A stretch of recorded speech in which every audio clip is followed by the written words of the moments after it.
Floor is yours, sir. Thank you very much, Todd. Good morning, everybody. Welcome. So we will get right into the agenda, and I will call to order the Public Improvement Commission hearing of November 2nd, 2023. Mr. Leining, would you please take the roll call? Certainly. Would the representative from the Public Works Department please state his or her name for the record? Yasha Franklin Hodge. Property Management Department? Callahan. Transportation Department? Amy Gordon. Water and Sewer Commission? Denise Devlin. Inspectional Services Department? Brian Ronan. And Disabilities Commission? Carol Leon. We have a full quorum. All right, thank you very much. On to the administrative side of things. Hearing minutes 1, at the request of the Public Improvement Commission staff, the acceptance of the minutes of the PIC hearing held on October 19th, 2023. Do I hear a motion to approve the minutes? I'll make a motion to approve the minutes of October 19th, 2023. Second. All in favor? Aye. Aye. Aye. Aye.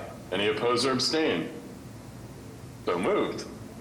On to public hearing continued. Number 1, on a petition by Vicinity Energy Boston Incorporated for a granted location to install a steam distribution main and associated infrastructure within the following public ways in Boston proper: Brookline Avenue, generally between Lansdowne Street and Overland Street, Lansdowne Street at Brookline Avenue. This was new business on September 7th and had public hearings on September 21st, October 5th, and October 19th. As shown on a set of plans entitled City of Boston Public Works Department Engineering Division Granted Location Plan, Brookline Avenue, Vicinity Fenway Steam Line Extension Phase 2, 6 sheets dated October 4th, 2023. Would the petitioners please introduce themselves, their affiliations, give us a brief reintroduction to the project and any updates, and let us know how you would like to proceed today. Hey, good morning, Commissioners. This is Dan Kennedy, Project Manager for Vicinity Energy. Here with me today, I have Matt Fallon and John Gibson, part of the executive team for Vicinity, and Steve Buckler from RMF Engineering, the engineer of record for the project. A brief reintroduction. It's been a couple of weeks since we reviewed the plans. Quick background on who Vicinity is. District energy steam provider for the city of Boston. We have 3 plants in the city of Boston and Cambridge. Hey Dan, we're seeing the, we're not seeing the presentation. Yep, there you go. Thanks. Thanks, Steve. So who's Vicinity? We do district steam heating. You see in the white here is our network. We got around 23 miles of pipe in the city of Boston. And recently, Vicinity's made an effort to electrify some of our boilers at plants, specifically at Kendall Station, and made some investments in electric boilers and heat pump technology to provide renewable energy-based steam heating. And we call it e-steam. So this project is the first customers for the e-steam product, and they located in the Fenway neighborhood. The Fenway extension project connects to our existing system and extends over to 2 IQ-HQ developments on Brookline Avenue, which will be e-steam customers. So quick background on the Fenway extension project. So the first phase, which was approved by PIC in March, it's about 3,100 feet. It's currently under construction. It will be in service by Q2 2024. This project, phase 2, starts at Lansdowne Street and goes to 109 Brookline, down Brookline Avenue, about 700 feet. And we'll serve the first e-steam customer at 109 Brookline.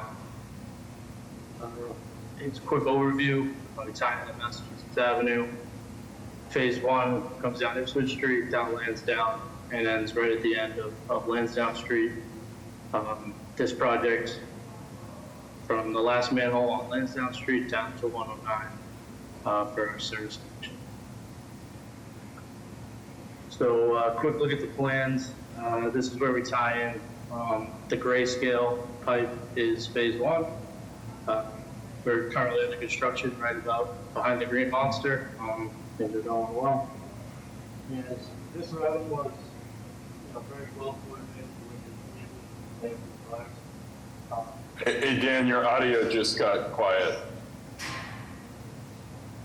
Can you hear me okay? Yep, much. So just to speak to the routing, we went through many different iterations of the routing to try to work with BWSD, the abutters. There's concrete basement foundations that stick out into the sidewalk, coordination of construction with the Red Sox. And we think we found a good spot in the middle of the street here. As we continue down, the biggest change from the last time we presented was this manhole was located at the sidewalk in front of 73 Brookline Avenue. That parcel is a development of WS Development as part of a neighborhood improvement plan called the Brookline Block. And their proposed modification of the sidewalk at this location included a floating bus stop for the T bus. And it wasn't finalized yet, so in an effort to work with the city, the T, and the development project on future plans, we relocated it to the middle of the street here, which is much more difficult for us to build. It took on a bit of cost, but I think overall is a better solution for the future of this intersection at Jersey Street and Brookline Ave. As we continue down, come straight into this manhole, which is located on the sidewalk outside of 109 Brookline, and make our final service connection. One thing I just want to highlight is in working with BWSD, we agreed to replace the 12-inch water line running parallel to the proposed steam line. And we will do that as a part of this project. Which just shows the extent. Last slide here, just a section of Brookline Ave, really to show how difficult it was to find a location to put this steam line from a routing perspective. The hollow sidewalks on each side. We wanted to avoid affecting any trees, and in the middle, this is the Stony Brook. This is the Muddy River culvert, which connects the Muddy River to the Charles River during stormwater events. And that's about it. Sorry if I rushed through, just kind of scrambling to jump on here. Thank you, commissioners, and take your questions. Thanks, Dan. Appreciate the detail. Commissioners, questions? Dan, this is Paraja Singer with Public Works. Hey Dan, what is the extent of the surface restoration you are going to do with this intrusion to the Brookline Ave? I think Brookline Ave is in a decent shape, if memory serves me correctly. So how are you going to restore it? Your cut is going to cut right down the middle. Yeah, so we will do the permanent patch on this location. We did commit to curb to curb mill and overlay for the 3,100 feet of the phase one of the project. And through our coordination with some other utilities, we know there's some upcoming projects on Brookline, 109 Brookline, and the new development at 73 Brookline are reconfiguring the street in the near term anyway. So we did not plan to do a curb to curb restoration for this section.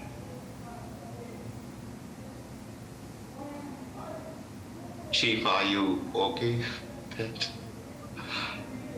I mean, I think the question is really what, if we were to ask you to do a curb to curb, what would we then expect to be immediately disturbed by some follow-on project that is known to us at this time? So appreciate that there's a lot going on Brookline Avenue and likely some things that still have not made their way to the PIC related to some recently approved developments that were recently approved by the BPDA on the Fenway side of Fenway Park side of Brookline Ave. So I do think it,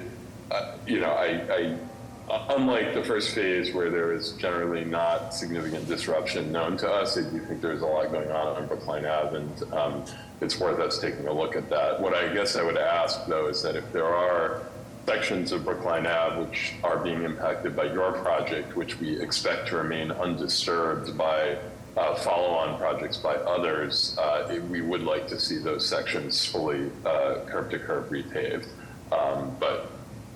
So I think that's if that is something you're comfortable, it sounds like you've done some of this analysis and research into the future plans here. So if that's something you're comfortable committing to, I would be okay with that. Yeah, sure. And, we're happy to work with you guys moving forward to see which sections need to be addressed. And, as a part of the phase 1 repaving, we can, go over to Brookline and take care of, anything that may be an issue or is identified by CAU that need to be repaved or have those. Yeah, Dan, to follow up on what the chief said, over the last few years, we made, when I say we, the city and the abutters have made a significant investment along this corridor in terms of the sidewalks and the traffic signals and the pavement markings and all of that good stuff. So just as when we thought things would settle, we welcome your project, but if you can look at the totality of how Brookline Avenue serves both the abutters and the Red Sox and all that is holy and unholy about who comes here, do the right thing, as I always have asked all parties, and aspire to leave the product, i.e. our street, the best way you can. Leave it the way you found it, okay? So we look for that in you, if that is okay with you. Yeah, we certainly want to leave it how we found it, if not better. So we'll do whatever is called out. I just want to make it clear, it's not in the plans to do a full restoration for this section, but happy to work with you guys on anything that's identified. Yeah, I think if you're comfortable, if we identify stretches of this section that are unlikely to be disturbed by future projects, if you're comfortable committing to full restoration for those sections, and that may be a significant chunk, it may be very little, I think we would be happy to hear that. Yeah, sure. Only because I know how much of this street is going to be, in the near term affected. I just want to point out this service connection here. So this will go to IQHQ over the Mass Turnpike. And that will take care of this section, that project. And then down here, this development is this whole block. And then 109 Brookline is this block. So there's only a few areas, so I'm happy to commit to, whatever the restoration scope is, that is not going to be disrupted in the near term. Appreciate that. If I can just jump in real quick, just checking out the BPDA's development website and some of the other projects that have been through PIC. I'm guessing from kind of Jersey Street, David Ortiz, to the southwest is probably going to get ripped up with a bunch of projects in the next few years, but the block between Lansdowne and Jersey Street probably won't be. So maybe it makes sense to identify that one block between Lansdowne and Jersey as a spot for curb-to-curb resurfacing, and then everything else can just be kind of permanent patch restoration.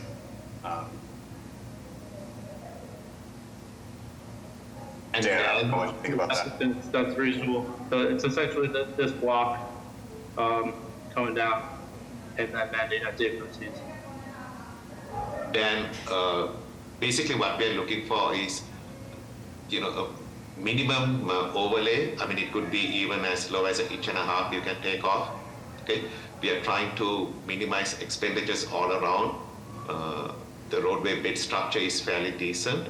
It is just a visual cue of a corner patch that's not conducive. So it's mostly cosmetics. So the minimum overlay which you can do in these areas, even within the blocks that we know might get cut up again.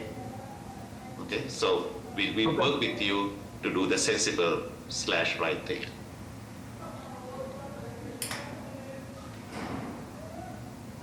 Yeah, I think you're good. if it's all right, I would like, to follow up with you, Para, and kind Please, of.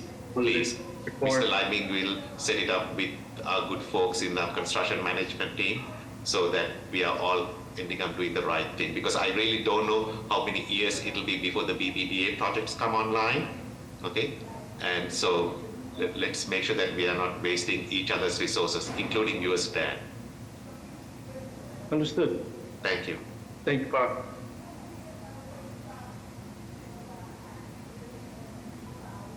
Commissioners, other questions?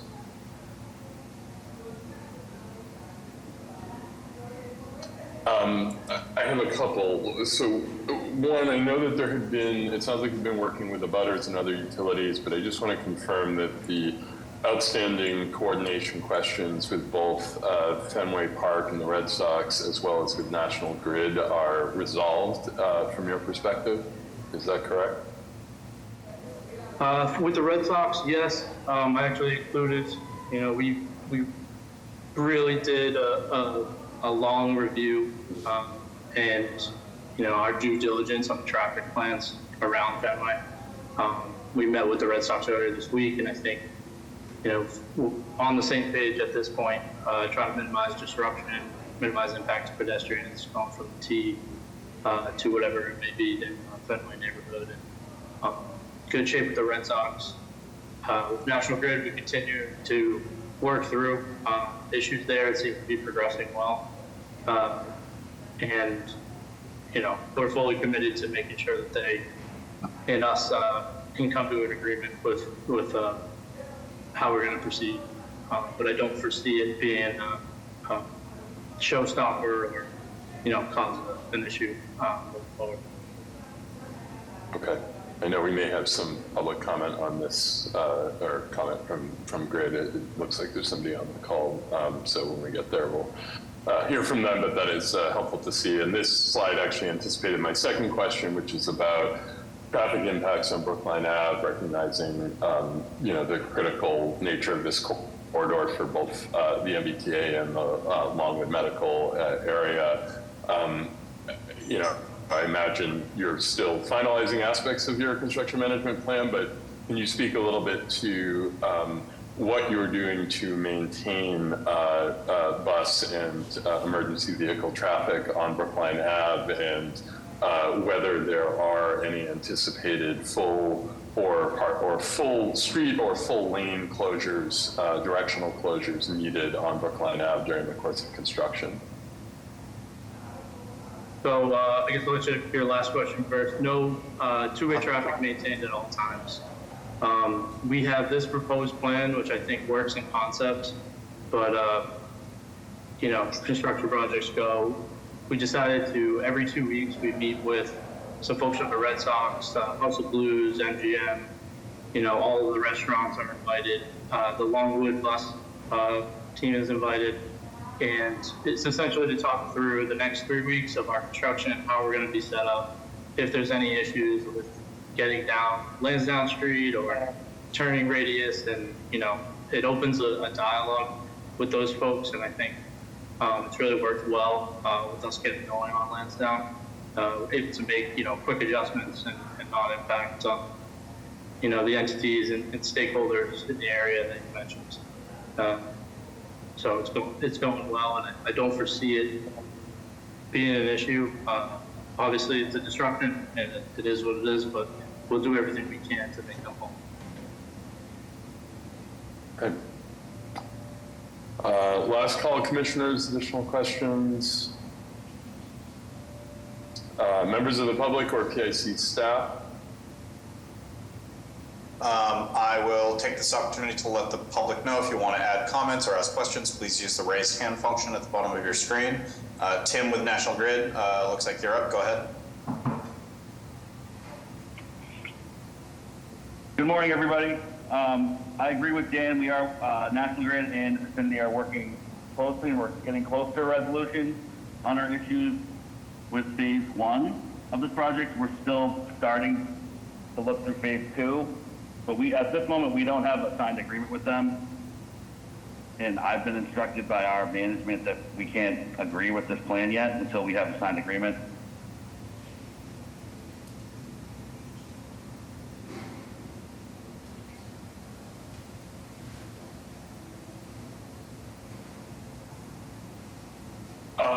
Thank you, Tim. Can I ask, does National Grid, I guess, have a concern about the PIC advancing this from a approvals perspective, a granted location perspective? Are the concerns that National Grid has outstanding related to the location and placement of the infrastructure in the street, or do they relate more to the process and planning around the construction itself? Our issue has to do with their proximity of their proposed steam line in our existing infrastructure.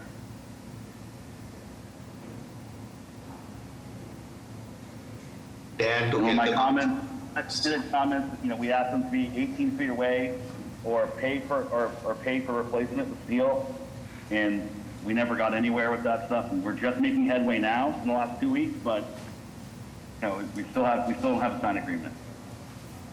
So I just want to, I added this slide. It is, part of our stamped drawing set.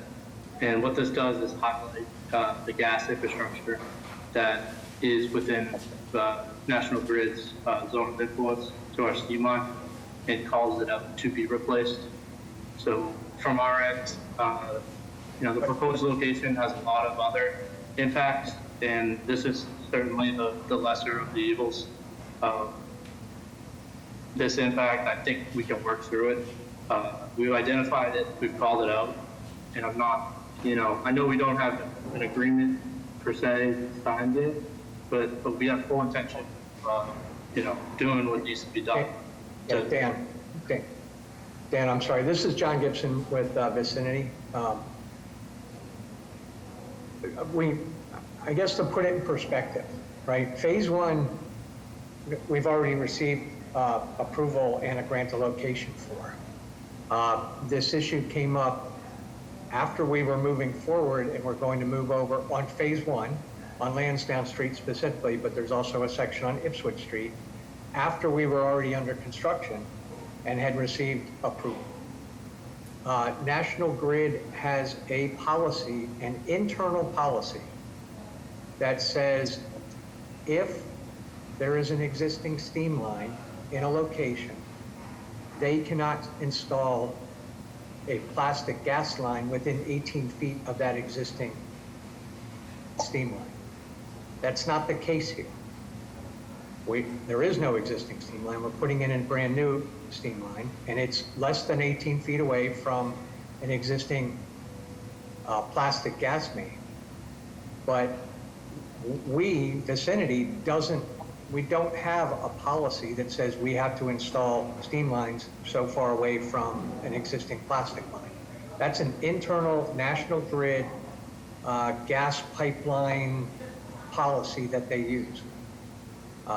And that's fine if they want to use that, but it does not hold us to that same criteria.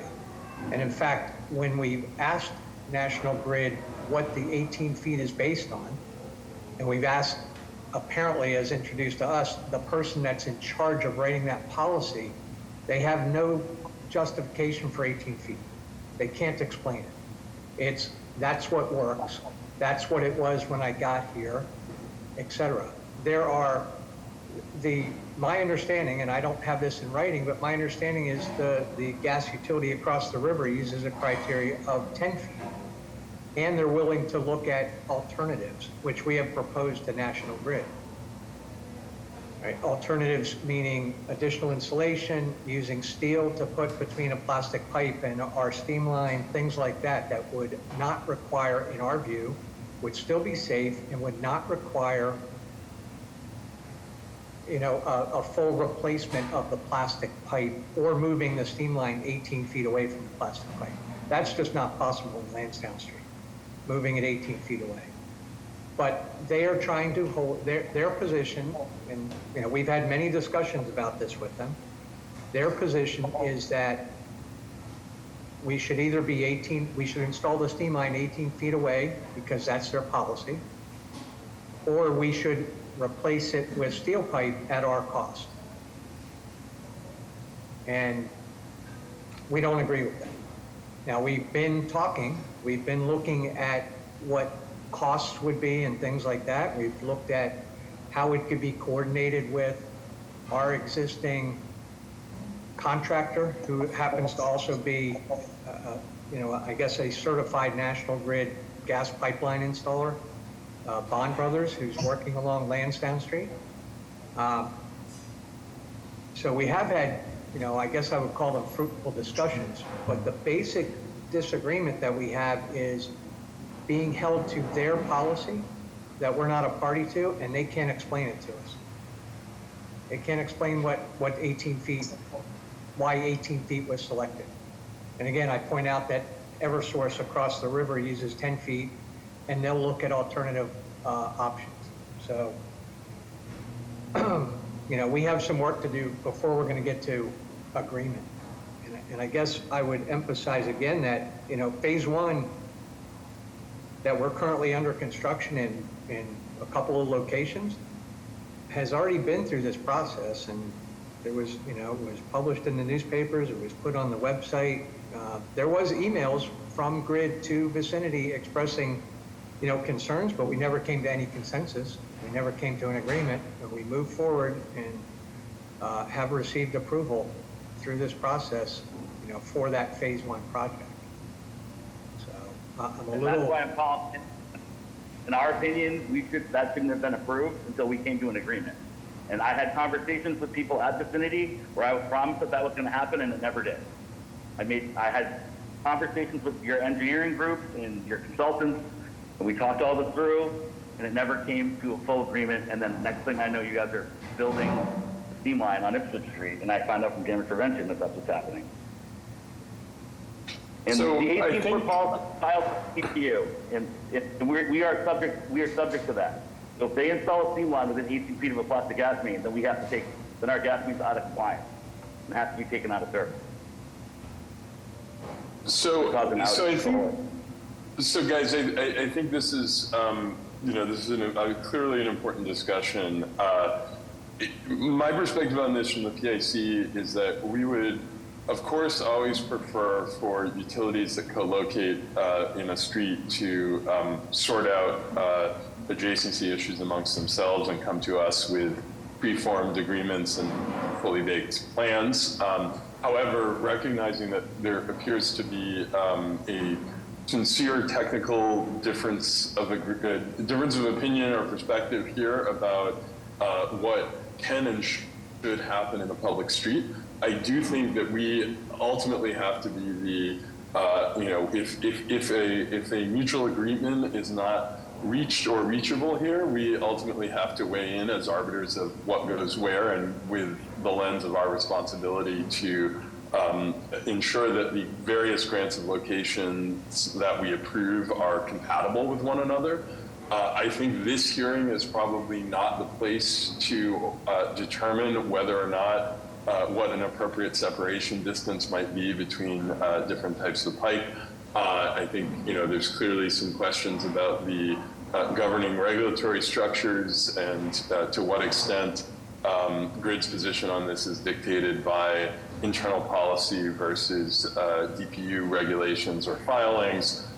So my recommendation here would be, since there is still an open question or an unresolved issue about the precise location of the different utilities here, that we would continue this, and in the next 2 weeks, ideally, perhaps we, the PIC, can convene a more detailed conversation between Grid and Vicinity about this and see if we can come to some mutual agreement between the two utilities If not, it may be that the PIC needs to wade into the question of what we consider to be a compatible placement. But I don't think we have the depth of information that we would need to make that judgment call today. And I think it would be fruitful for everyone to take another crack at trying to sort this out amongst the parties before the PIC makes that decision for you all. So my question to the vicinity is are you amenable to taking another continuance on this and finding some time to come in and meet with PIC folks to help move this towards a conclusion? I guess the answer would be yes. I think that's it. I would, there's been some discussion, at least on the vicinity side, if we could approve this on a contingent type basis with, all other issues. Again, there may be other public comments, I don't know, but we have worked things out with the abutters, the Red Sox, I believe to their satisfaction, as Dan mentioned earlier. I believe the only thing that, again, unless somebody else has comments, would be this. If there's a way to get contingent approval, we would ask for something like that. John, I think my concern about contingent approval here, my understanding is that most of the outstanding issues with the abutters, with the Red Sox, related to the, the impacts from construction and the planning around that, which are sort of, in some ways, very separate from the question of granted location. The issue here with grid relates precisely to the thing that we are most concerned with, which is placement of utilities in the precise areas where each party is authorized to be.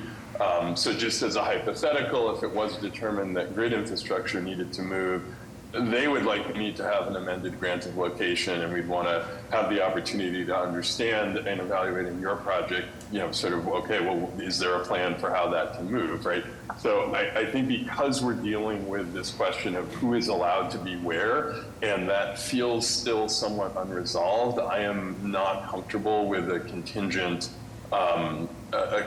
approval because it could potentially, the resulting of the conversations to be had may actually result in a different granted location than the one that you're seeking today, or alterations to other people's grants of location. Okay, understood. So we would like to see this move forward quickly, but we also have a fundamental responsibility to help make sure that everyone in our streets are aware of and to whatever degree is possible comfortable with their neighbors, and it feels like we have a little bit more work to do here. So we will keep this, we can put this back on for 2 weeks, and hopefully in that time make some progress on sorting through this. Okay. Understood. Yep, understood. All right, with that, do I hear a motion to continue? Public hearing continued, number 1. I'll make a motion to continue public hearing continued number 1 as read into the record by the chair. Second. All in favor? Aye. Aye. Any opposed or abstain? Okay, we will get some meetings together and come back in a couple weeks for the hearing, and hopefully have some progress then. So appreciate the discussion, and it's substantive stuff, and so appreciate everybody working with us and with each other on it. Sounds good. Thank you, Joshua. We'll reach out this week. Thanks. Thank you very much. Thank you. Bye. All right, on to public hearing number 1 on a joint petition by the City of Boston Transportation Department and the City of Boston Public Works Department for the making of specific repairs within the following public ways in Boston proper, consisting of curb realignment, roadway and sidewalk reconstruction, as well as new and relocated pedestrian ramps, traffic signal infrastructure, street lighting infrastructure, storm drain infrastructure, bollards, driveway curb cuts, median islands, and protected bike facilities. Arlington Street between Beacon Street and Boylston Street, Charles Street between Beacon Street and Boylston Street, Beacon Street generally between Charles Street and David G. Mugar Way, Commonwealth Avenue west of Arlington Street, Marlborough Street west of Arlington Street. This was new business on September 19th as shown on a set of plans entitled City of Boston Public Works Department Engineering Division Specific Repair Plan, Public Gardens, Public Garden Crossings, Boston, 14 sheets dated October 2023. Petitioners, please introduce themselves, give us a brief reintroduction to this project, and let us know about any changes or modifications since your last year.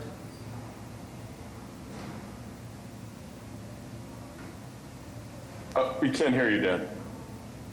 How about now? Yes. Awesome. Dan McCormick, can you please share the screen plans and put them up on the screen? So this is a second part of PIC. We came earlier. This is improvements to all of the pedestrian crossings, most of the pedestrian crossings around the public gardens in downtown. Additionally, it is upgrading the bike facility along Arlington Street and along Charles Street, adjacent to the public crossing. We'll be upgrading the sidewalk on Charles Street on the west side between Boylston Street and Beacon Street. We have worked with the Parks Department to make sure that matches everything that they want there. And we'll be introducing new signalization and intersection alignments for both pedestrians and cyclists as they come around the garden. Last time we were asked to make some changes to the sheets. They were not changes to the construction, it was just formatting. We have a couple extra formatting things to update, as Todd has pointed out, but he has said that he has graciously allowed us to continue going forward with the project. That's what I have for an introduction. If you would like, Dan McCormick can bring you through the plans and show you each specific location. And if we have any questions as we go through, we can stop and answer them. Yeah, I think a very quick review. We don't need to get into the details unless there are changes since our last review. Would be Sure. great. Sure. So we're starting the first sheet, intersection of Boylston Street and Arlington Street. We are proposing to start our work just north of the Boylston Street intersection. This location will be doing mill and overlay with pavement markings for the bike lane and then the travel ways as well. We are calling for most of the project to be mill and overlay with select areas of full depth reconstruction, mostly associated with either new curb being installed, curb being reset, or rectifying some pavement grading challenges. And most of that is triggered by sidewalk replacement. So this street, mostly flex posts in mill and overlay, and then we move north along Arlington Street to the Commonwealth Ave intersection. At this location, we're doing curb extensions on the Commonwealth Ave side, and then improving the pedestrian crossing and adding a wide pedestrian crossing into the Commonwealth Ave Mall. On the park side, we are restoring in kind with brick. Throughout the project, we're restoring all materials in kind. And at the location of the Y crossing, we have bollards being spec'd to be put 5 feet, 5 foot openings between each bollard. And continuing north, similar condition with pavement overlay, limited curb ramp reconstruction, and then at the Marvell Street intersection, we are providing a curb extension to realign our curb ramps better with the pedestrian crossings on the receiving ends, and we worked with Public Works to make sure that we met all standards for how the curb geometry is laid out. And then moving further north up to the Beacon Street intersection, similar conditions. We are removing the traffic island and repositioning some of the traffic signal equipment in this intersection, and adding some precast bike curb for the bike lane that's going to be continuing west on Beacon Street. And there are a handful of curb ramp reconstructions going on with mill and overlay for the pavement. And then if we transition to the east, to Charles Street, we start our work just north of the Boylston Street, Charles Street intersection. It may not show clearly on the shared screen, but on the east side of the road, we are doing a leveling course for kind of regrading of the roadway, and then on the west side of the road, due to the back of walk condition, we are going to need to do some full depth reconstruction. Some of the existing sidewalk has some significant grade challenges, so with resetting that sidewalk, we had to do more work in the roadway to make everything compliant. And then moving to the north, we get to the Charles Street mid-block crossing. Similar condition to the Commonwealth Ave, the intersection, we're providing a roughly 42-foot wide crossing here with bollards spaced out 5 feet on 5 feet in between, and adding and improving the pedestrian crossing with concrete brick medians. Moving to the north, similar condition as the south side of Charles Street with pavement restoration as needed, and replacing the driveway for the park's entry. And then we move to the north, the Charles Street, Beacon Street intersection. Our work ends just shy of the crosswalk for Beacon Street crossing. And we were doing no pavement or pavement markings north of what you can see on my screen with this blue new curve geometry, apart from adding a hardened bike dock on Beacon Street.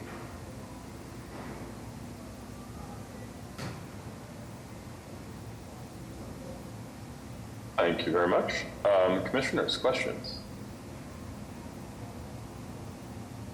No questions, but I did want to thank the Transportation Department for taking on this project and improving accessibility to some of Boston's most popular places downtown.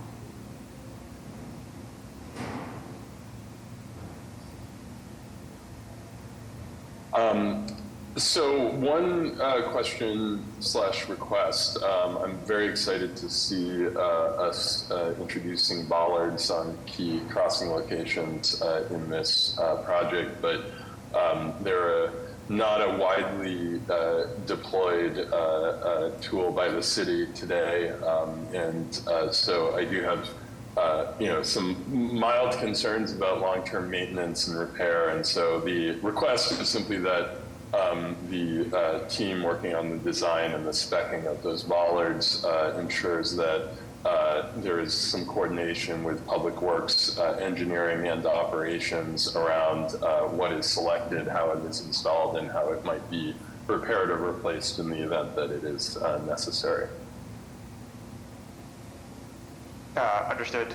We have been doing so. We've been working closely with engineering. We will continue to do so to make sure that this works for them.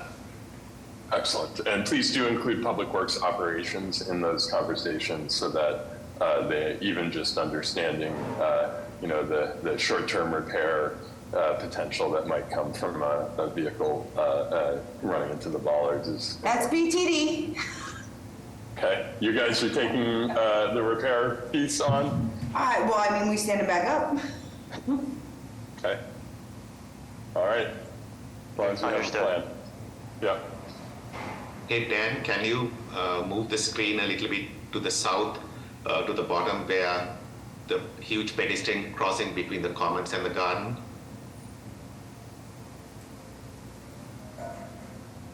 Yeah. This one? Yeah, this one, Dan. Dan, are you going to improve the pedestrian markings? Yes, sorry, I should have said. Pavement markings are not shown on this plan, just there's too much detail to be shown.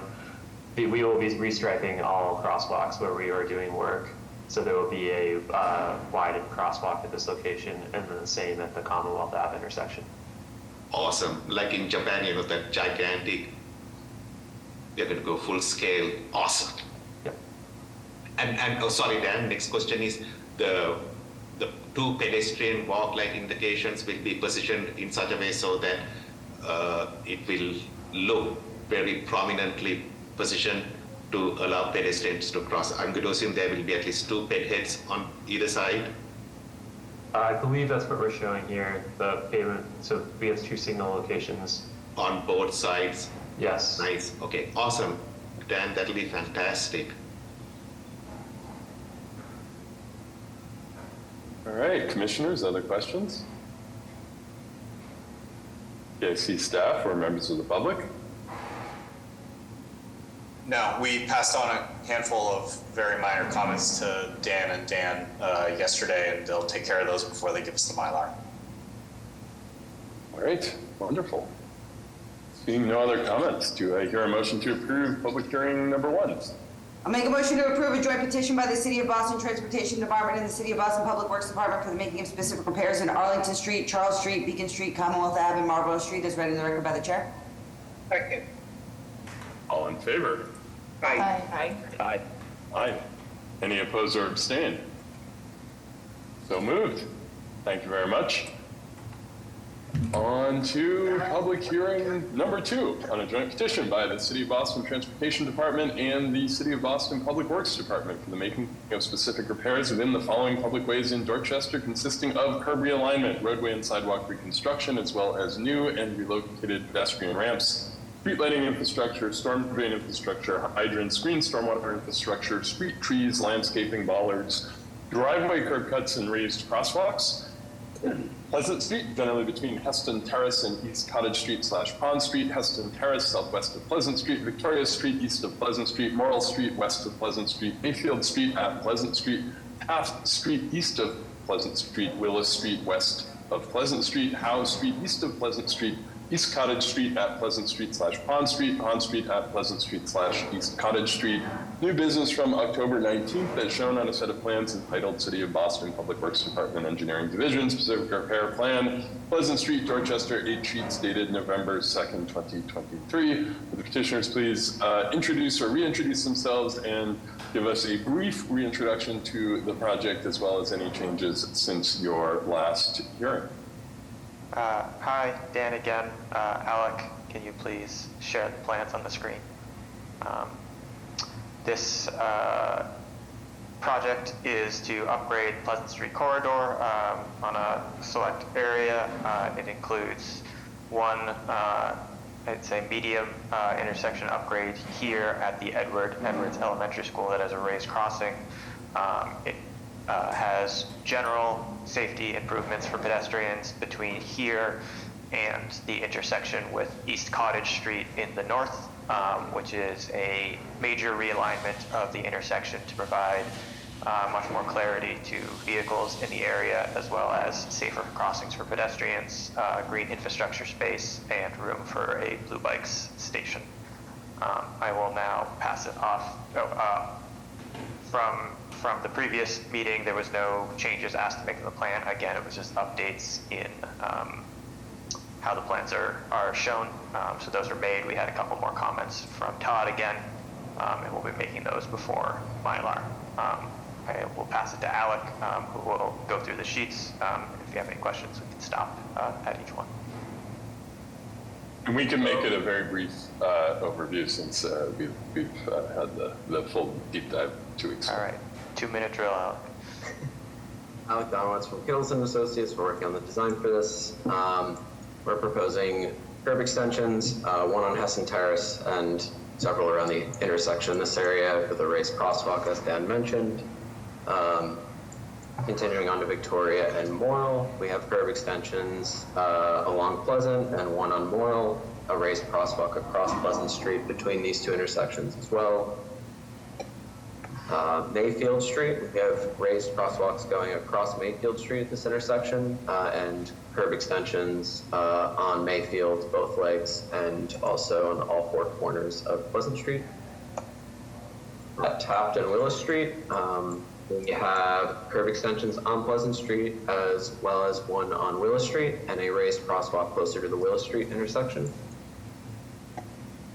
At House Street, we are tightening the corner radii. No curb extensions will be added, and the pedestrian ramps will be brought into compliance. And finally, the major realignment Dan mentioned at East Cottage Street and Pond Street. And also, you'll notice this is the Blue Bike station Dan mentioned, and there are 2 areas of green stormwater infrastructure. Questions? Well done. Commissioners, questions, comments?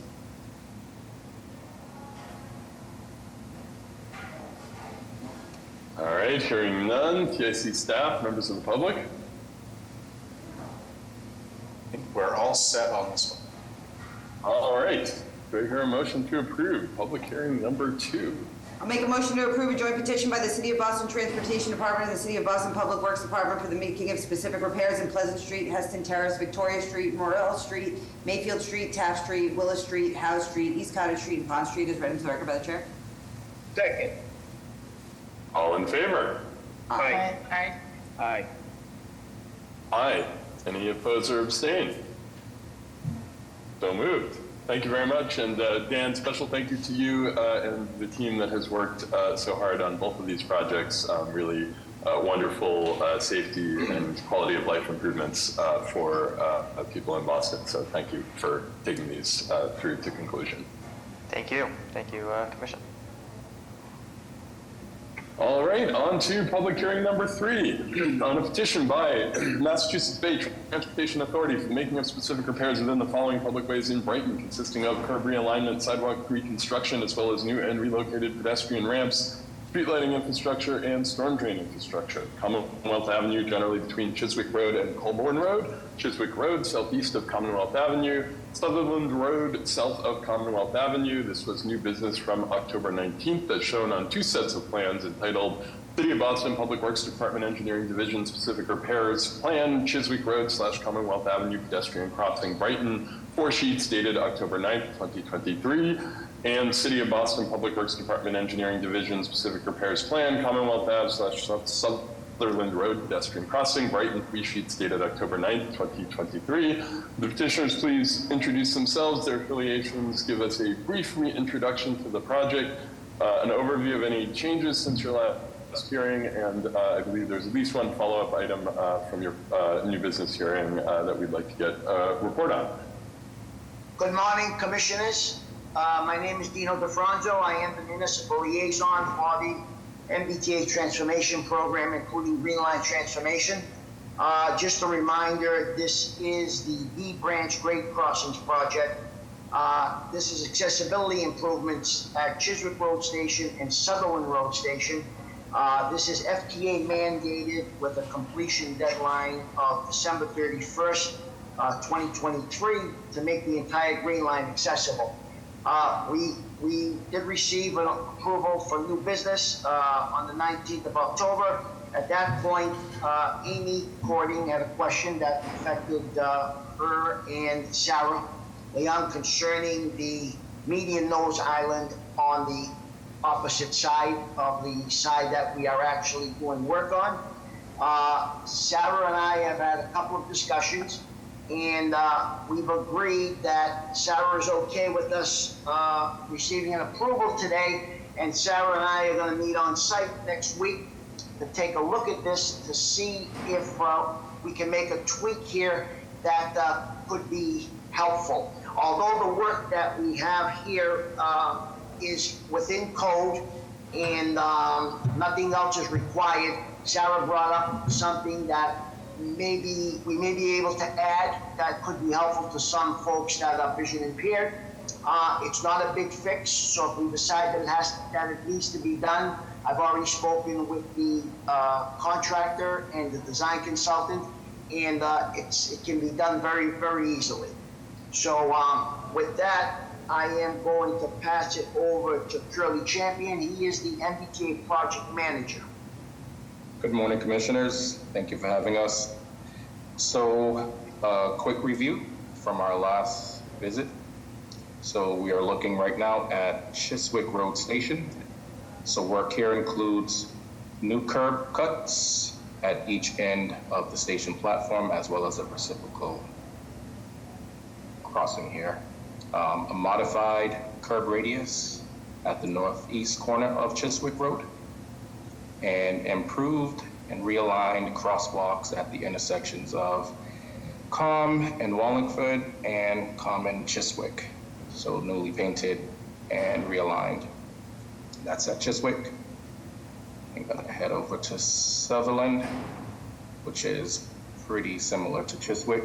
So work here includes a new slope walkway, improved curb ramps each side of the station platform, and improved, realigned crosswalks at Colborne and Sutherland. So we'll remove this L shape and install a new one.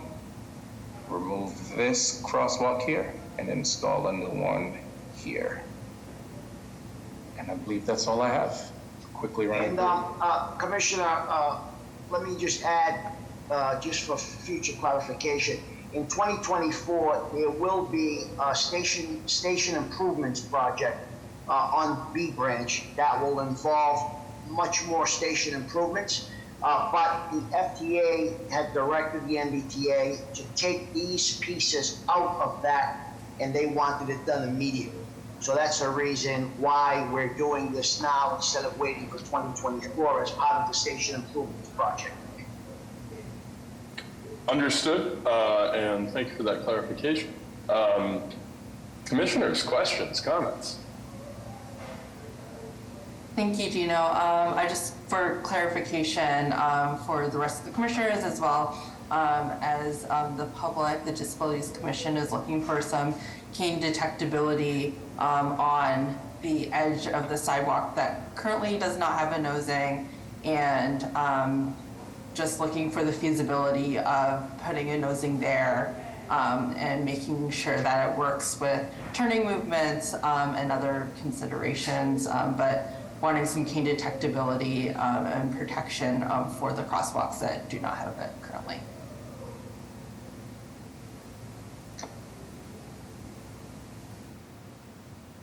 Excellent. Commissioners, other questions, comments? Chief, one thing. Hey, do you know up and down Com Ave you have, it is possible that your other key locations, your transit stop locations may have the same challenge?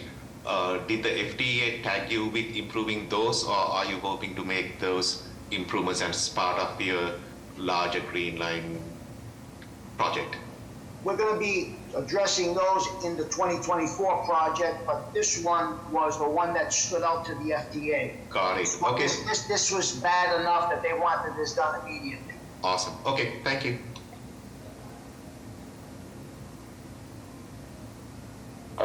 Hearing nothing else from the commission, PIC staff, or members of the public?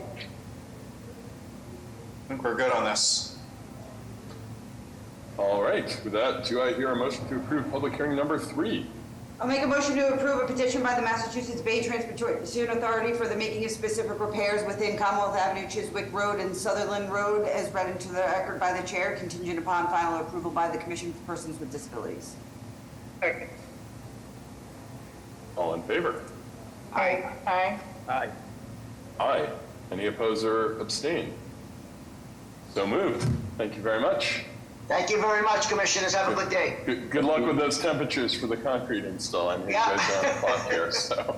Thank you. All right, on to public hearing number 4 on a petition by Verizon New England Incorporated for granted location with lead company status and no participants to install new telecommunications conduit, with city shadow within the following public ways in Brighton: Chestnut Hill Avenue between Beacon Street and the town of Brookline municipal boundary, Beacon Street east of Chestnut Hill Avenue. This was new business on October 19th, as shown on a set of plans entitled City of Boston Public Works Department Engineering Division Granted Location Plan 355-419 Chestnut Hill Avenue. Proposed conduit installation, 2 sheets dated October 2023. Would the proponents please introduce themselves, their affiliations, give us a brief reintroduction to the project, and let us know if anything has changed since your new business hearing. Yeah, good morning, Ross Bellamy representing Verizon New England.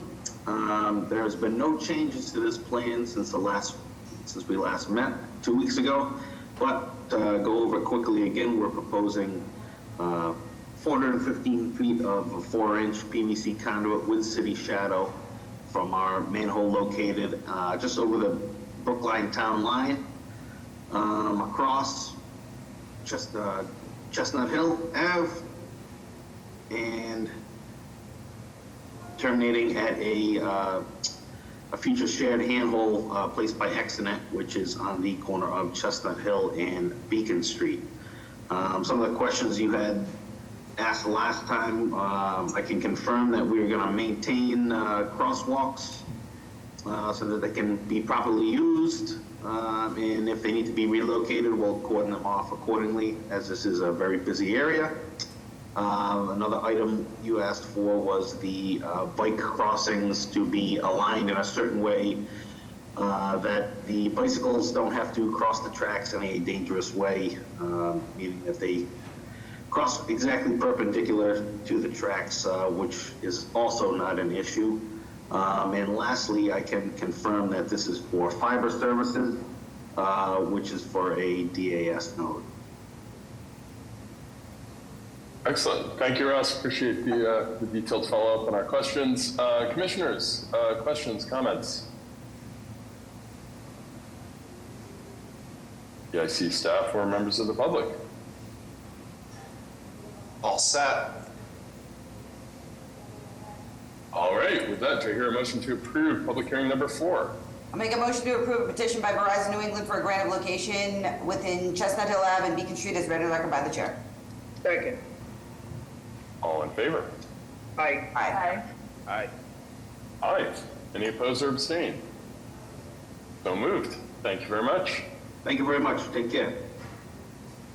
All right, that concludes the public hearing portion of the agenda, and that leaves us with 2 items of new business, starting with new business 1, Anthony Rip Valenti Way at 88 North Washington Street, Boston proper, vertical discontinuance, and a joint petition by 88 NOAA LLC and the Massachusetts Department of Transportation.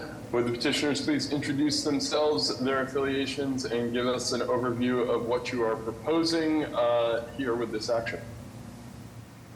Good morning, Mr. Chairman, members of the Commission. Attorney Matt Eckel with Fletcher Tilton with the business address of 100 Franklin Street on behalf of the applicant. Also with me is Scott Kirkwood from the development team. We are here this morning on a joint petition by 88 NOAA LLC and MassDOT seeking a vertical discontinuance along Anthony Rip Valenti Way, which is adjacent to the property at 88 North Washington Street. The property, as you can see on the screen, kind of in the center middle, is at the corner of North Washington Street and Valenti Way where they intersect. This request is actually a companion application with a prior application of 88 North Washington Street, which you heard at a new business hearing on September 7th, also for a similar vertical discontinuance. That has been continued into December due to ongoing work with the BPDA. However, we're now before you looking at this proposed vertical discontinuance as we're working separately with MassDOT on this one because of different ownership and fee interests. By way of brief background, this project received BPDA board approval after going through an Article 80 small project review process and received all necessary zoning approvals from the Zoning Board of Appeal. The lot itself contains just over 2,000 square feet, and the project was approved for a boutique hotel. The hotel itself will contain a lobby, a lounge, and building services on the ground level, and then hotel rooms on floors 2 through 8. In terms of the vertical discontinuance we're seeking, zoom in a little bit here, it's outlined in the blue shaded area. Discontinuance area is being proposed to start on the 2nd floor, approximately 15 feet above the sidewalk, and extends approximately 74 feet up to the top of the 8th floor. Overall, the discontinuance area contains 274 square feet and approximately 20,207 cubic feet. With that, I'll pause and happily take any questions the commission may have. Thank you. Commissioners?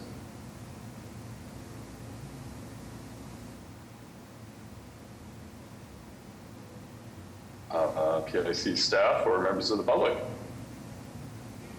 We're all set with this. Are you looking to come back for your new business or your public hearing in 2 weeks, or are you looking to join this with the related action that is currently with the BPDA? So I have had conversation with PIC staff and Mr. Lamming as well as MassDOT, because MassDOT has a separate land disposition process that we're hoping to get started on as soon as possible. I think it would make sense to come back in 2 weeks so then we can take that next step with them if that is amenable to the commission. Todd, any concerns with that?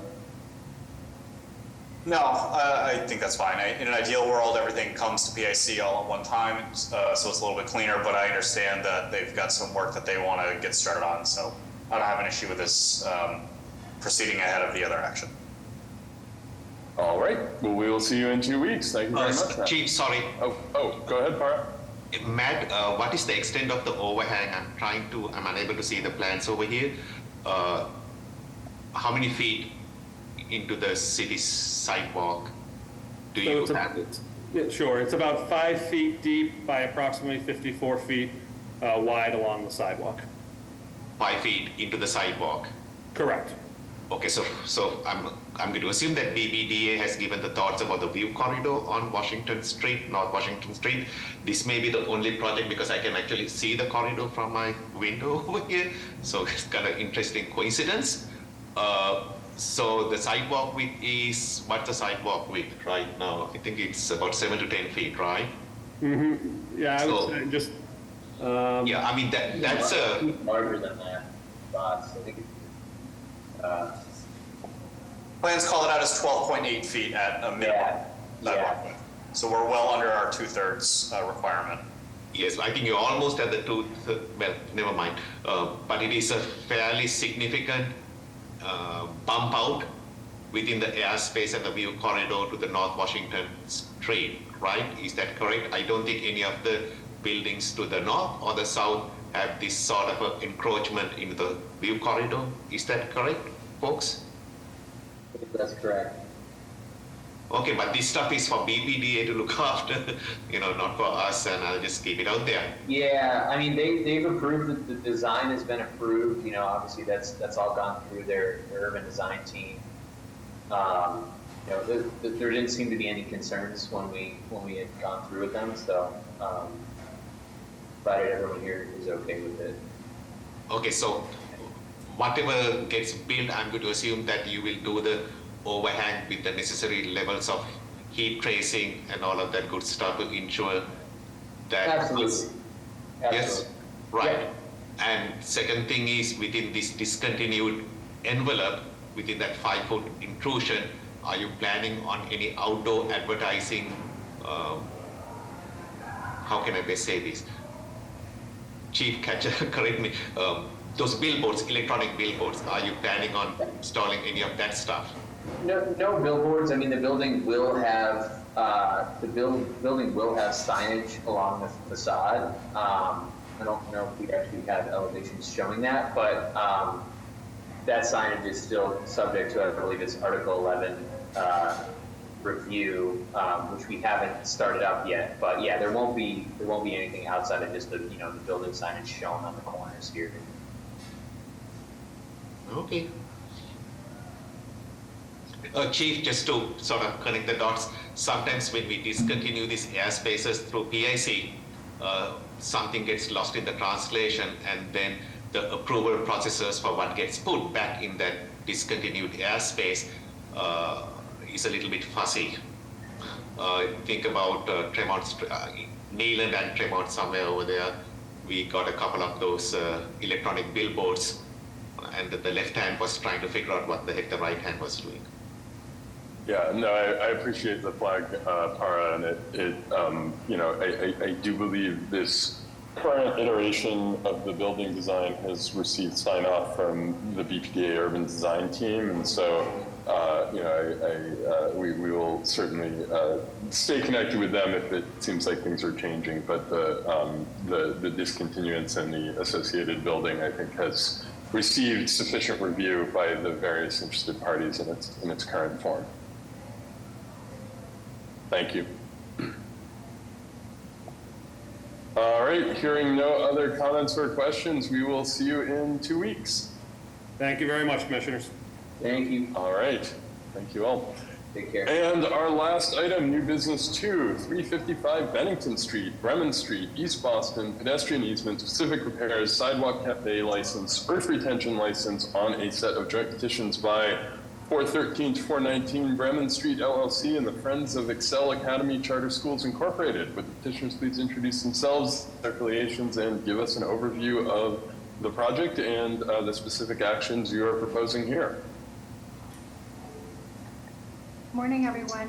My name is Liz Bejo. I'm with Redgate, the developer. Thanks for having us today.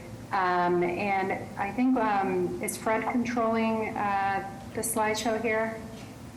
I am Liz. Oh, hi, Kate. Do you have the site plan, the overall rendered site plan that we can go back to? There we go. So this proposal is at 355 Bennington Street. It's right at the heart of Bay Square. This is our proposed site plan. For reference, the dark dashed line, that's the site's property line.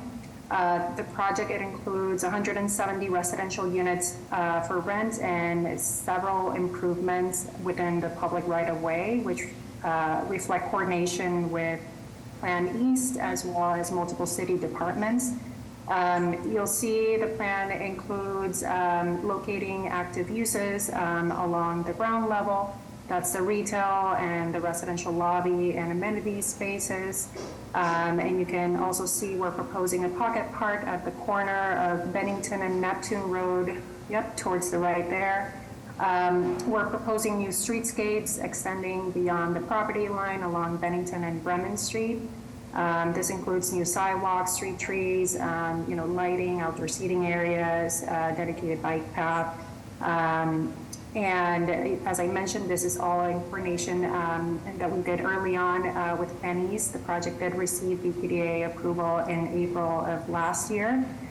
And I think we're also including this new connection to the Mary Ellen Welch Greenway, and we're accommodating for a potential transit way between Excel Academy and the site, which would hopefully bring in the Silver Line rerouting through there into Bay Square. So I'm going to hand it off to Katie and Fred, who are going to be walking through the plans. Thank you, Liz. Fred Keeler from Hancock Associates. Katie's got the pedestrian easement plan in front of us now. There's an existing pedestrian easement that runs in front of the Excel Academy. It's about 15.5 feet wide and ends at the edge of that access and utility easement. We're proposing to extend that easement west to east across Excel Academy, same width to the front of the building. For that 15.5 feet, then the easement would neck down to 10 feet for the center portion of Bremen Street, and then as we head toward Bennington Street, the easement narrows down to 7 feet wide. That allows for a sidewalk to be within, the proposed sidewalk to be within a public easement for access and pedestrian path of travel. We can move on to specific repair. Thank you, Katie. As Liz mentioned, there's several improvements proposed. We're planning to remove and reset curbing, install street trees, a planting strip, permeable pavers along the curb line of Bennington Street, reconstruct several accessible curb ramps at the intersections that we see here, Bremen, Bennington, and over by Neptune, where the pocket park is proposed as well. We're also proposing a bike lane and city standard bike racks along the entire frontage. And we've been coordinating with the Street Lighting Division of Public Works for some street lighting improvements, and those are shown on the plan as well. If we could move on to the Sidewalk Cafe plan, please. Project proposes a sidewalk cafe along the Bennington Street side. It's about 536 square feet in area. It will maintain a 6-foot wide minimum pedestrian path of travel between the planting bed and the sidewalk cafe. And it's sized to accommodate about 22 seats. And then the last plan we'd like to discuss is the temporary supportive excavation. This plan was prepared by our geotechnical engineer on the project, McPhail. It just shows a proposed soldier piling along the Bremen Street and Bennington Street rights of way. Along Bennington, along Bremen, the soldier piles would extend into the right of way about 1.5 feet. And along the Bennington Street side, the soldier piles would be about 3.5 feet into the Bennington Street right of way. Those would be removed and cut off 6 feet below grade at the conclusion of the project, according to city standards. And that's pretty much the overview of what we're proposing. And we're all here happy to answer any questions that we can for you. Commissioners, question?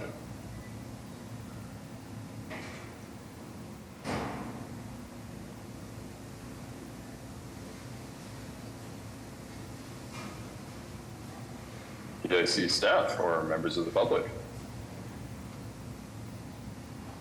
Amy, sorry, Chief. Amy does, okay, this activity is right by the stoplight at Bennington and, oh, for the love of God, it's a limited access roadway. Does the feds or state or anyone has to get into the conversation? I'm going to assume that your construction is not going to impact the stoplight that feeds traffic onto, I think, Route 1. Is that by Neptune, Para? Yeah, I mean, trying to remember what that elevated roadway is, not the bypass. Yeah, So the road above is Neptune Road. Yes, Neptune, Bennington, that whole mess, the stoplight just before you get on. Yeah, I believe it's Route 1A. Thank you, sir. Thank you, Route 1A. Yeah. I think most of the work is outside of the, if not all of it, outside, it looks like just pavement markings within the, on the overpass. Okay. All right. My preference is obviously to keep the review within city resources. Yeah. Hopefully someone doesn't ask you awkward questions.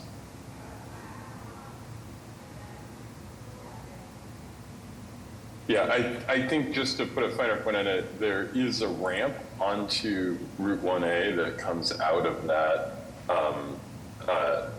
that intersection, and so I think the question is perhaps, and Para, correct me if I'm misstating this, whether or not because this is this intersection, it's a limited access highway and it's access roads, whether there's any federal highway or other Mass DOT considerations that need to be made in the review of the signal and intersection design, given its potential to impact traffic that is going to or coming from the limited access highway here.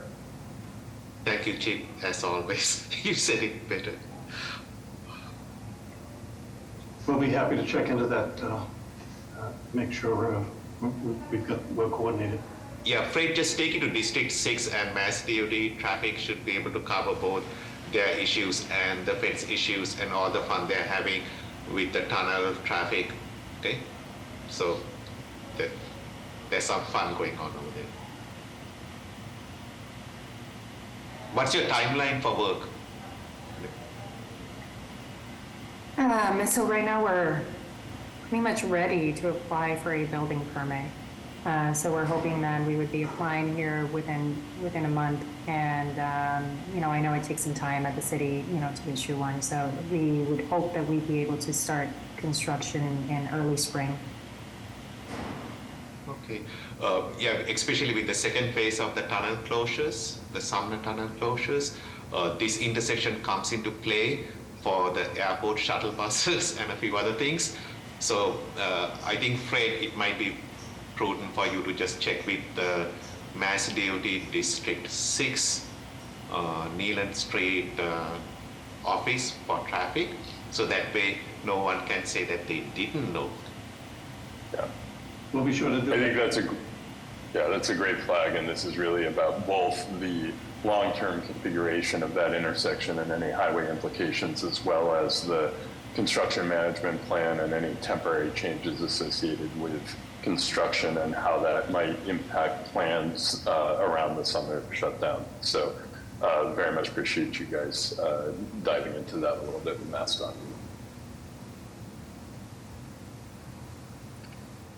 On a related note, are there anticipated impacts during construction on the bypass road, or will it be unaffected by construction? It seems like you're right up against the line there. Yes, so we've been coordinating with Massport extensively. They've reviewed our CMP plan, which was approved by BTD, but Massport also approved. They just didn't issue anything official.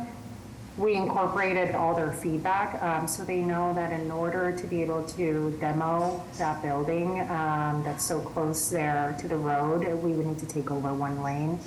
So we've incorporated that into our CMP as well. Got it. Okay. And yeah, as long as they are comfortable with the plans, that's fine. You know, this is an important freight corridor and corridor to serve the airport. So just want to make sure they're aware and on board. Yes, and there was a lot of conversation also because they wanted to understand our timing with the Sumner closure, and so it was. We're still having those ongoing conversations with them. Okay.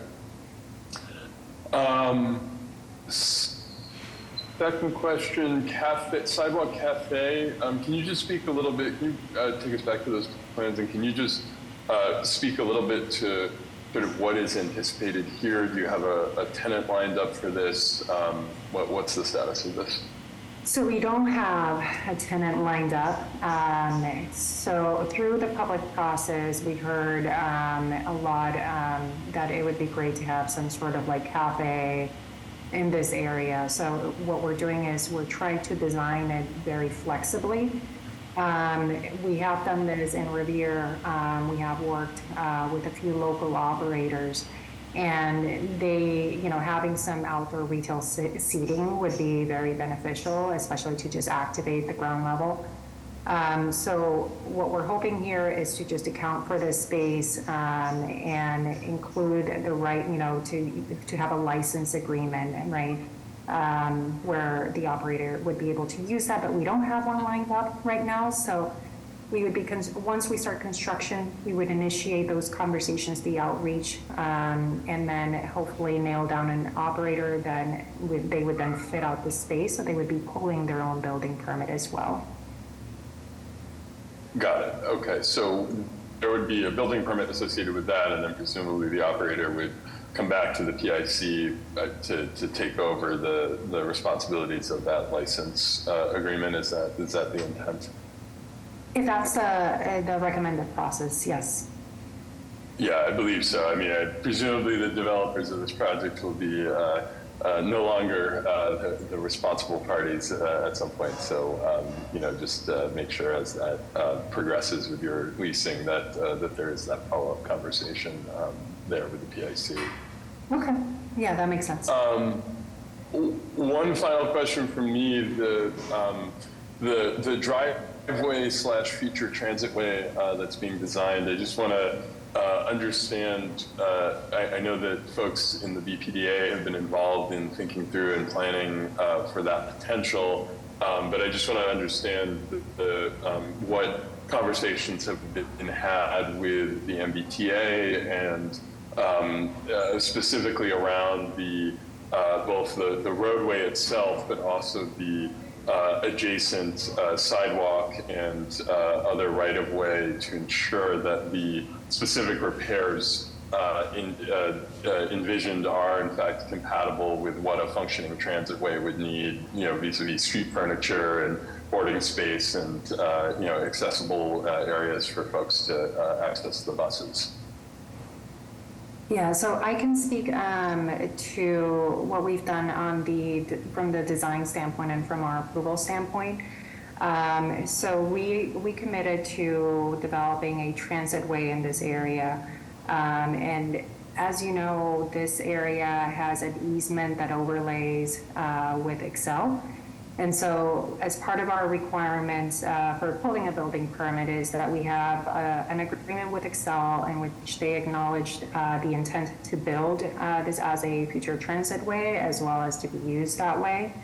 And then we also have requirements where once the MBTA is ready to move forward with this, that we would be coordinating with them to have some sort of legal agreement in place as to who's going to be maintaining what, right? And so that's something that we agreed to. As we designed this, we did submit our drawings to the MBTA. The MBTA gave us their standards for transitway roadways, and so we've incorporated that into the drawings and the specs, and we sent that back to them. We haven't received any red flags, any comments back stating that they're in disagreement with any of this. And I think Katie or Fred could probably speak more a little about some of those considerations.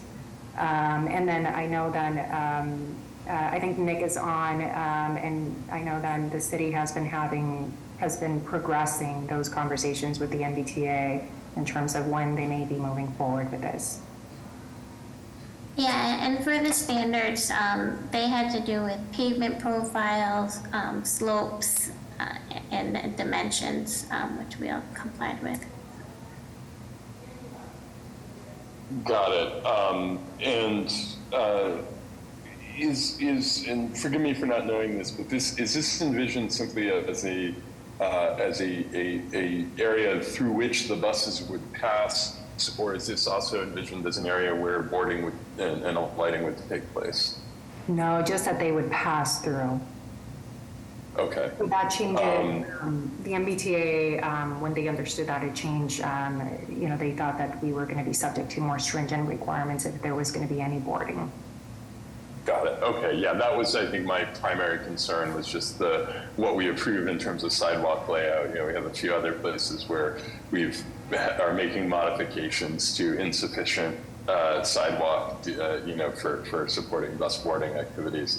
I guess my only other question there, and this may have already been reviewed by the MBTA, but if not, can we confirm, is just those lovely pin oaks that are proposed along one side of this. Would hate to see them in the way or overhanging an area where a tall bus needs to travel. So can we just confirm with the MBTA that they have no concerns about the street trees being impacted, and if they do, to work with them and potentially our Office of Green Infrastructure to look at alternatives that would allow for planting here without impinging on potential bus activities. Yeah, that makes sense. We'll reach back out to them. They do have the plans that show this, but we'll reach out and specifically point this out to get their feedback. Yep. Excellent. I have one last question, is how you would is the bikes use the same ramp as the peds to get into the Bennington Street cycle track?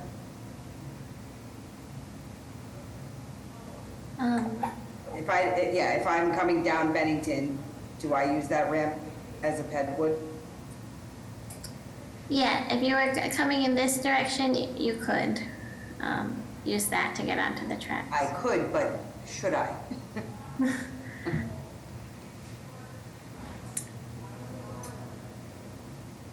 Yeah, I guess think that we want to have a rational way to get peds to the sidewalk and bikes into the cycle track that is defined. Nick, feel free to jump in. Yeah, thanks for letting me speak. I figured I should probably show up for this one. There's a lot going on. It's a great project. The team has done such a tremendous job working with us, with BPDA and BTD, to get this site plan to where it is. It's fully in compliance with the vision for Day Square. It works without that vision, so it's really great. But to answer this specific question, what's not shown in the pavement markings plan, the little kind of right of way between the triangle and just to the left, page left, there's actually a two-way separated bike lane that aligns directly with the Greenway extension on the south side of Bremen Street. So if you're a cyclist and you can hop right into there and you can transition that way into the bike lane. And we're working now with the T on some potential near-term changes to the streets to enable the new T104 service and a realigned SL3 to serve the square in the near term as part of the first year rollout of bus network redesign. And that would also make some additional kind of striping changes potentially and circulation tweaks to this area that would make that connection even more smooth and seamless than it is shown here. Yeah, no, my question was if I was already on Bennington and I wasn't on Bremen, how do I get into the Bennington cycle track? Yeah, if you're heading kind of like from Page bottom right up. Oh, that's what you want. Yeah, so you could go that way, or you could you'd have to in this interim condition you would effectively have to, if you're the other direction, you have to take the lane on Bennington, since there's no bike facility in that direction, and then either make the turn into the two-way separate bike lane, or make the turn onto Bremen. But yeah, essentially you would make this kind of maneuver as indicated in the other direction. But And I believe- and if we were to have accommodations though in the future, right, like, we wouldn't continue to make this job. We would continue straight. And then it just seems that people will go straight, so how we would get in there at the corner, as an option for a bicycle who does not make the dog leg. Yeah, the future condition in the vision for Place Boston is to essentially remove is to make Bennington and Bremen a one way, like a continuous street, and the space where we're seeing Bremen now with that longer crosswalk and the dedicated right turn lane and the angled parking, that would become plaza space. So there'd be a lot more. It would be much more direct in terms of funneling you as a cyclist through the two-way path, which would connect even farther Page North off up to Chelsea Street and connect into the bike lanes up there. So in the future version, should the vision become a reality, there's a lot less sort of, that would be much less of a concern, if a concern at all, in the way the streets would be laid out. But I hear you, definitely in this kind of near-term version, that might be a compelling. What if the ramp got bigger?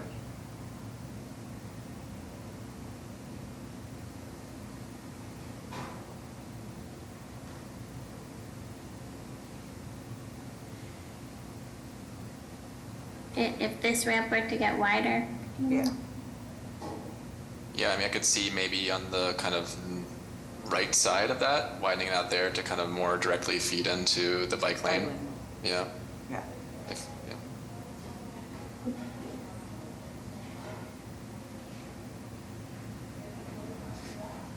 But I think that would be, and again, team, correct me if I'm wrong, that's designated green infrastructure space, right? Am I remembering that correctly? Yeah, on either side of this. Okay. I don't know if there's no trees there, I don't think, right? No, okay, I see the trees on the sidewalk buffer.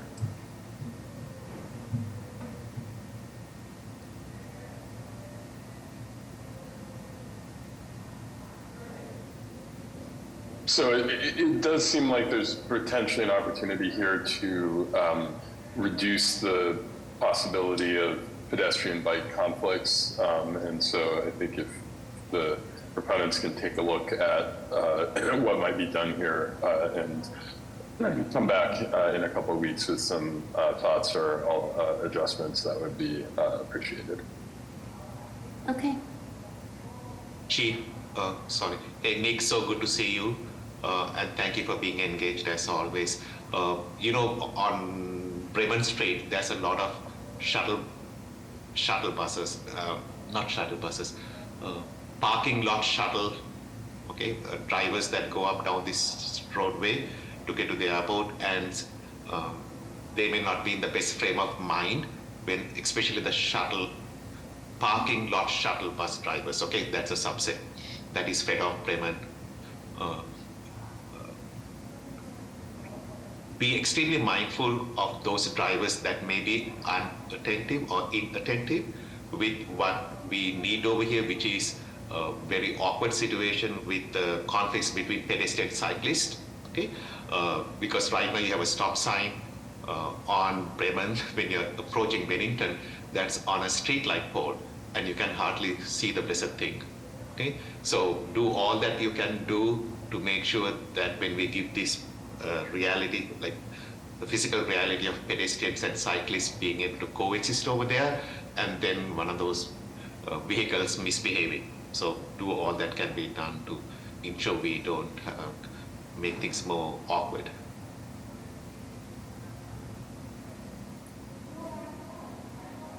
Yeah, super nervous about that segment of Bremen between, in that last bit of Bremen when it comes to Bennington. Especially at late, in the evenings or Saturdays, Sundays, people just tend to zip past through. Okay. Just try to get onto Route 1A and, leave Dodge.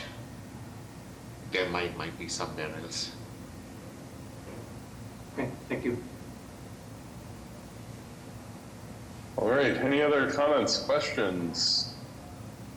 Will you be, hearing none, will you be ready for your public hearing in 2 weeks, which is, my calendar here, November 16th? All right, Thank you. excellent. We will plan to see you then. Thank you very much. And with that, do I hear a motion to adjourn? I'll make a motion to adjourn. Second.